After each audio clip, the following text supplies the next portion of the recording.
اعمال درست. اب صحابہ کرام اور اہل بیت عظام رضوان اللہ علیہ مجمعین پر ایمان لانا ہمارے لیے ضروری، ان سے محبت کرنا یہ ہمارے ایمان کا حصہ.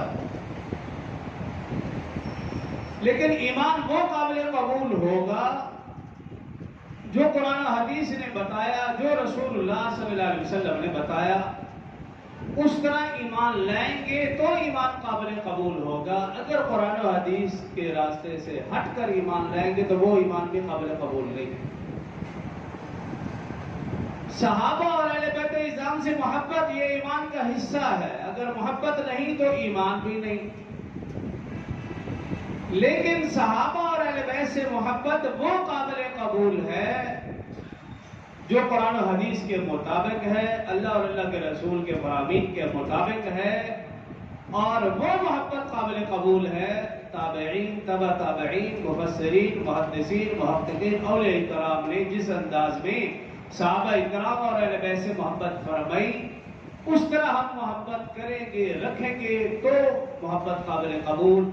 اگر ہمارا ایمان صحابہ پر اور اہل بیت عظام پر، اگر ہماری محبت صحابہ اور اہل بیت عظام پر، لیکن ایمان اور وہ محبت اللہ رسول کے طریقوں سے ہٹ کر ہوئی تو وہ قابل قبول نہیں. تو اس لیے صحابہ کرام اور اہل بیت عظام کے متعلق جو بنیادی عقائد ہیں وہ ہمیں معلوم ہو، پھر ایمان بھی درست ہوگا ان پر اور محبت بھی صحیح ہوگی. اور اگر بنیادی عقائد معلوم نہیں تو پھر ہو سکتا ہے کہ ایمان اور محبت میں کہیں نہ کہیں کمی.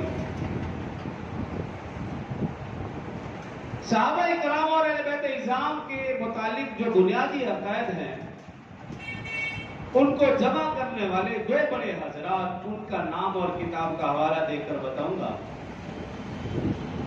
انڈیا کے بہت بڑے بزرگ، آج سے وہ 60-70 سال پہلے اس دنیا سے رخصت ہو چکے علامہ عبدالشکور لکھنوی رحمۃ اللہ تعالی علیہ، انہوں نے اپنی کتاب خلفائے راشدین میں یہ عقائد لکھے.